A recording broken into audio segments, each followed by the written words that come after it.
रामनगर के पुछड़ी क्षेत्र के रहने वाले प्रगतिशील कृषक कीर्ति पटवाल ने स्वरोजगार कर एक मिसाल पेश की है। आज जहां लोग खेती किसानी से मुंह मोड़ रहे हैं, ऐसे में रुड़की से मैकेनिकल इंजीनियरिंग में बीटेक करने के बाद उत्तराखंड बीज निगम पंतनगर सहित कई निजी कंपनियों में नौकरी कर चुके और एक पेशेवर इंजीनियर रहे कीर्ति पटवाल आज रामनगर के पुछड़ी क्षेत्र के फौजी कॉलोनी में बाके डेयरी फार्म के नाम से डेयरी फार्मिंग और वर्मी कंपोस्ट का बड़े पैमाने पर कार्य कर युवाओं के लिए एक प्रेरणा साबित हो रहे हैं।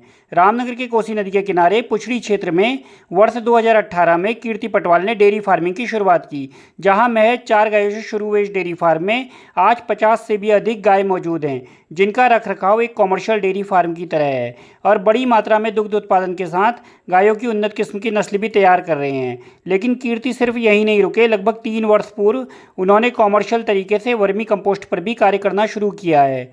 कीर्ति बताते हैं कि इसके बेहद अच्छे परिणाम उनके सामने आए हैं और कई लोग आज उनसे वर्मी कंपोस्ट के लिए संपर्क भी कर रहे हैं।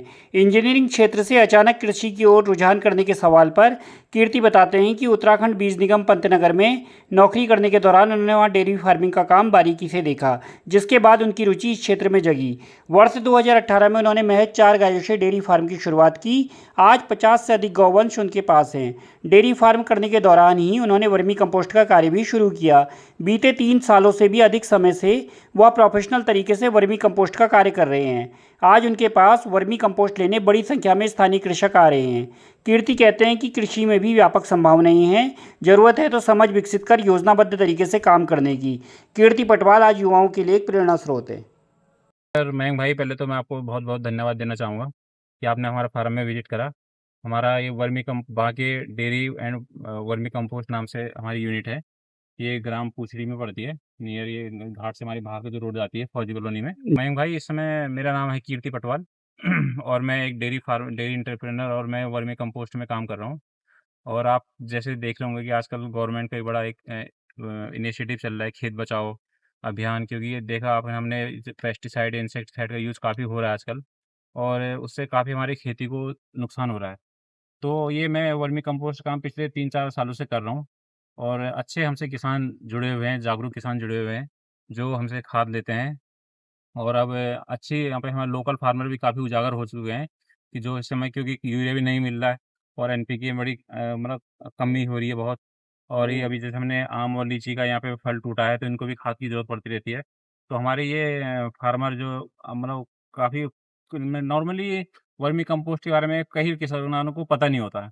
वो मतलब गोबर को ही ज़्यादा महत्व देते हैं, लेकिन ये गोबर से ही बना हुआ है। लेकिन ये गोबर को, जो हमारा गोबर है होता है गाय का गोबर, तो उसमें इसको केंचुआ जब खाता है तो उस केंचुए के अंदर से, जब ये केंचुए को डाइजेस्ट करके इसको जो मल निकलता है केंचुए का, ये वर्मी कंपोस्ट है। तो इसमें एनपीके की मात्रा तो ज़्यादा होती है, साथ में इसमें डाइजेस्टिव एंजाइम्स होते हैं जो खेत की फर्टिलिटी और इसके सोइल के स्ट्रक्चर को बनाते हैं। मतलब आपने देखा होगा जहाँ ये वर्मी कंपोस्ट पड़ेगी वहाँ पे की मिट्टी बिल्कुल भुरभुरी हो जाती है। और केंचुआ हमने जो पढ़ा था स्कूल के टाइम पे, ये फार्मर का फ्रेंड होता है, लेकिन अब हमें पता लग रहा है क्योंकि जब ये जाता है ज़मीन में जाता है तो वहाँ एरिएशन और वो मिट्टी का अल्टा-पल्टी करना और पानी, आजकल देखा होगा जो गर्मियों में पानी की बड़ी समस्या होती है, तो उस समय भी पानी की मॉइस्चर बनाए रखता है। जो ये हमारा वर्मी कंपोस्ट है, इसमें ये मॉइस्चर काफ़ी अच्छा बनाए रखता है और बहुत अच्छा रिज़ल्ट है। यहाँ पे किसान हमारे जो भाई यूज़ कर रहे हैं, वो रिपीटेड हैं, मतलब दोबारा लेते हैं, तिबारा लेते हैं और हमको रिस्पॉन्स भी देते हैं कि खाद का बहुत अच्छा महत्व मिला। अभी बीच में भी कुछ किसानों ने मेरे को गेहूँ के टाइम पे भी बताया था कि हमने ये वर्मी कंपोस्ट डाली तो हमारा गेहूँ लटका नहीं। उन्होंने मतलब कि इसको वर्मी कंपोस्ट को उन्होंने इसका श्रेय दिया। और हम यहाँ पे अच्छा हमारा प्योर वर्मी कंपोस्ट बना रहे हैं। हम इसने फिटेरिया हमारे पास वर्म्स है और कुछ हमारा देसी वैरायटी भी है, वो नेचुरली आ जाता है। लेकिन हम इसने फिटेरिया में काम कर रहे हैं यहाँ पे और प्योर हमारी यहाँ प्योर खाद मिलती है। और मयंक भाई, जो हम मेहनत कर रहे हैं, आपने अभी बोला कि आप अच्छी मेहनत कर रहे हो, लेकिन जो हम मेहनत कर रहे हैं हमें उसको मेहनत का रिस्पॉन्स मिलता है। जी। क्योंकि हम यहाँ पे अच्छा लोग बोलते हैं कि मतलब कई लोगों की धारणा है कि यार सेल नहीं होता। मैं तो रिक्वेस्ट करूँगा सभी किसान भाइयों से कि आप जैसे ये पत्ते इस पत्ते को जलाओ मत आप, लीची के पत्तों को। एक तो ये कवर्ड करने काम आ जाते हैं, ये डिकम्पोज़ होने से अच्छा ये इसमें काम करते हैं। और किसान भाई से बोलूँगा, आप कम से कम आपके घर में 1-2 गाय हैं तो आप उसका वर्मी कंपोस्ट बनाओ। वो आप अपने खेत में डालो, कमर्शियल नहीं भी कर रहे हो, अगर अपने खेत में भी डालोगे उसका बहुत अच्छा रिज़ल्ट मिलेगा। ये मतलब मैं नहीं बोल रहा हूँ, जो हमारे किसान भाई हमसे ले आते हैं वो बोल रहे हैं।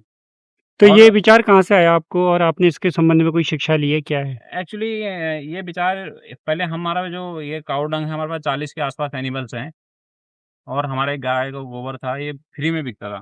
फ्री हो जाता है क्योंकि ₹1000 की ट्रॉली तो बहुत कम रेट है और डेयरी में लागत बहुत है, बहुत खर्चे होते हैं। तो फिर हमने कहा इसको हम इसका एक यूज़फुल प्रोडक्ट बनाएँ, वर्मी कंपोस्ट बनाएँ। तो हम 3 साल से हम इसमें जो लोग अपना हमारे जानवरों का गोबर तो हम यूज़ कर ही रहे हैं।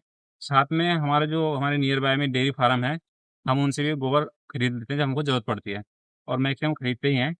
तो इसमें हमें कच्चा गोबर ही यूज़ करना पड़ता है। फिर मैं एक बात और बताना चाहूँगा कि हमारे जो डेयरियों का गोबर होता है एक्चुअली 1-2 गाय वाले तो इतना ध्यान नहीं देते। लेकिन जो डेयरियों का गोबर होता है उसमें हम मिनरल मिक्सर जानवरों को मिनरल मिक्सर, कैल्शियम, फास्फोरस ये हमारा कंटिन्यू चलता है पूरे ऑल राउंड द ईयर। तो 100% डाइजेस्ट तो हो नहीं पाता गाय के पेट में जाके, हुँ। तो वो उसका कुछ परसेंटेज हिस्सा हमारे गोबर में पाया जाता है।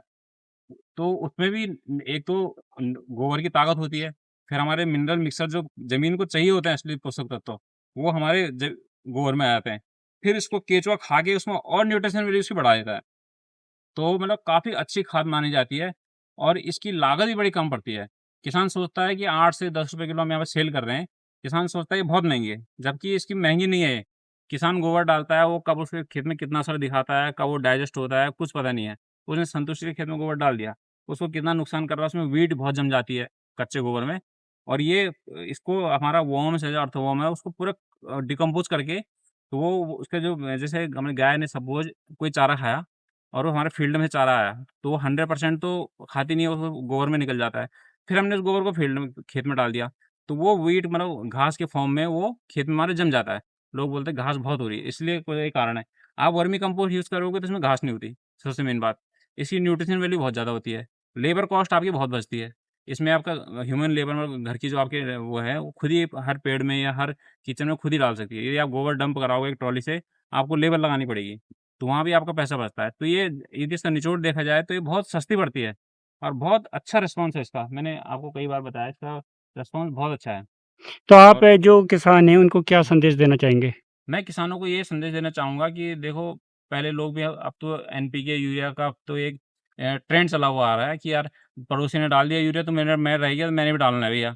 चाहे मेरे खेत में यूरिया की मात्रा चाहिए, नहीं चाहिए या एनपीके उसको चाहिए, उसके क्या पता उसके खेत में फास्फोरस की कमी हो या जिंक की कमी हो, लेकिन उसने देखा पड़ोसी ने डाल दिया तो मैंने भी डालना है। तो एक तो ये ट्रेंड खत्म हो के मैं तो किसान भाई से बोलूँगा 1-2 गाय तो हर किसान गाय के रहती है भाई के पास रहती है। वो अपना जो घर का गोबर है उसको वर्मी कंपोस्ट में बदलें और उसको अपने खेत में डालें। इससे बहुत अच्छा रिस्पॉन्स है, ये धारणा मत सोचो कि इसमें प्रोडक्शन नहीं है, इसमें बहुत अच्छा प्रोडक्शन है। लेकिन आजकल का आज किसान को चाहिए सडन रिज़ल्ट, किसी को भी सडन रिज़ल्ट चाहिए। जैसे हमारी आयुर्वेदिक दवाइयाँ हैं, तो हम उसमें इतना भरोसा नहीं करते हैं, हम बोलते हैं एलोपैथिक खा लो तो इससे जल्दी आराम मिल जाएगा। लेकिन वो आराम को नुकसान भी इतना करती है, ये नुकसान बिल्कुल नहीं करेगा। आप इसको अप्रैल, मई, जून की गर्मियों में हमारा वर्मी कंपोस्ट डालोगे किसी पेड़ में भी, तो 100% नुकसान नहीं करेगा, उसमें उसको बेटर ही करेगा। उसमें मॉइस्चर बनाएगा, उसमें जो भी उसके पोषक तत्व जो भी इसमें उसकी ग्रोथ करेगा, लेकिन नुकसान नहीं करेगा। में पत्ते ढके गए हैं, इसका क्या कारण है? नहीं भाई ये जो है ना, ये हमारी लीची जब हमारी टूटी थी, तो लीची के पत्ते हैं। जी। नॉर्मली ये सभी बगीचों में पाए जाते हैं, आपने देखा होगा ढेर लगाते हैं, फिर किसान भाई इसको आग लगा देता है। जबकि ये हमारा इसमें बहुत अच्छे न्यूट्रिएंट भी होते हैं और ये हमारे केंचुए को 2 चीज़ चाहिए होती है, मॉइस्चर और इसको अंधेरा चाहिए होता है केंचुए को। और कभी आप पकड़ोगे तो अंधेरी तरफ को जाता है, तो उसको धूप से बचना होता है। तो ये हमारे में इसको ढकाने कवर करने का काम करते हैं, इसको हमने पत्तों से कवर कर दिया पूरे बेड को। हुँ। इससे एक तो केंचुए को मॉइस्चर मिलता है, पानी लंबे टाइम तक इसमें रुका रहता है, कि जो तराई करनी पड़ती है और साथ में हमारा ये डिकम्पोज़ भी हो जाता है। और दूसरी बात हमारे पत्ता जलाने से बचता है। हमने जो इसके ऊपर बोरियाँ डालनी थी, हुँ। तो हमारी बोरी की कॉस्टिंग भी बच जाती है। तो काफ़ी देखा जाए तो ये भी किसान का इसमें कहीं न कहीं फ़ायदा है। जैसे हम पहले बोरे डालते थे, जूट बैग डालते थे, वो 5-6 महीने में डिकम्पोज़ हो जाते थे, गल जाते हैं। तो वो ₹8-10 का बैग भी आता है, उसमें कॉस्टिंग बहुत हाई हो जाती है। तो इनडायरेक्टली तो फ़र्क तो किसान पे पड़ेगा, हमारी कॉस्टिंग जब निकालेंगे तो। तो हमने इसमें फिर पत्तों से कवर करना शुरू करा।